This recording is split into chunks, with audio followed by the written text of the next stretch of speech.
2019 నుంచి 2024 వరకు బాగా గట్టిగా ఆయన వాయిస్ వినిపించాడు. అట్ ద సేమ్ టైం మీరు కూడా ధర్మవరంలో ఏ ప్రెస్ మీట్ చూసినా మీది గురువు శిష్యులు అన్నాడు మా నాయకుడు ఆయన. రాజకీయం చేస్తే ఇలాగే ఉంటుంది. పవన్ కళ్యాణ్ గారికి ఉన్నటువంటి స్ఫూర్తి మాకందరికి కూడా డెఫినెట్గా. ఎందుకంటే ఈ రాష్ట్ర ప్రభుత్వం మీద ఎప్పుడు ఎంత గట్టిగా మనం ఎక్కడ జరిగినా నేను రాష్ట్రమంతా తిరిగా. నేను నీ కోటలు బద్దల కొడతా, అధపాతాళానికి తొక్కకపోతే నా పేరు పవన్ కళ్యాణే కాదు. ఇక్కడికి వచ్చినాక ఈ క్యారెక్టర్ వేరే, అంటే ఈయన సిద్ధాంతాలు వేరే, ఈయన స్టైల్ వేరే.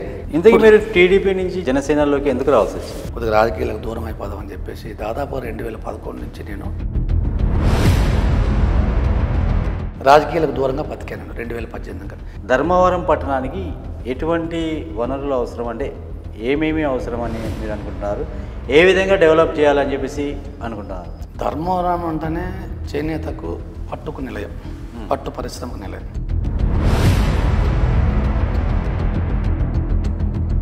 ధర్మవరం పట్టణంతో పాటు చుట్టుపక్కల గ్రామాలన్నీ కూడా వ్యవసాయ ఆధారిత గ్రామాలన్నీ. కేతిరెడ్డి ఓటమి అవకాశమే లేదు అనేది అనంతపురంలో చాలామంది అన్నారు కూడా.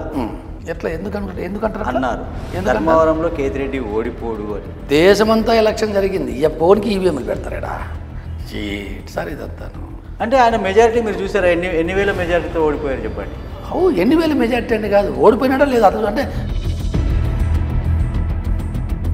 ధర్మవరంలో కేతిరెడ్డిని ఓడించాలనేది లక్ష్యంగా పెట్టుకున్నారు ప్రజలు, ధర్మవరం ప్రజలు. అంటే మీ రాజకీయ ఎదుగుదలకు అడ్డుగా ఉన్నటువంటిది. నాకు నేనే ఎవరిని లెక్క చేయింతాను, దగ్గరున్న శత్రువులు ఎక్కువ నాకు.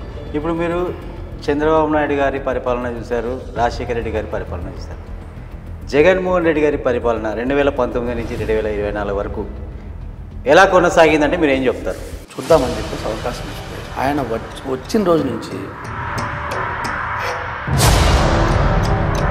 అన్నా క్యాంటీన్ రద్దు చేసేసి దాన్ని ఎందుకన్నా ఉపయోగించవచ్చు కదా, మొత్తం పొడగొట్టిచ్చేసారు. అంటే మీరు వాళ్ళకంటే ఎక్కువ ఇస్తామని చెప్పి సూపర్ 6 దాంతోపాటు ఇంకా మరికొన్ని హామీలు ఇచ్చారు కదా. చంద్రబాబు నాయుడు గారు ఎన్నిసార్లు ఎన్ని హామీలు ఇచ్చినా డెవలప్మెంట్ పక్కన పెట్టారు.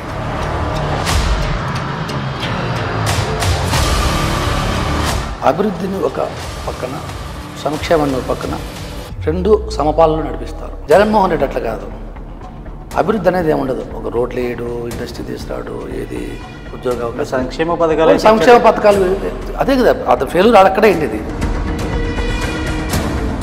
అంటే ఆయన ఇచ్చి 20,000తో 10,000తో అని పెంచుకుంటుంటే వాడు సోమరిపోతాయి కూడా. 2024లో సూపర్ 6 అమలు కావచ్చు 100%. ఖచ్చితంగా పవన్ కళ్యాణ్ గారు ఉన్నారు కదా,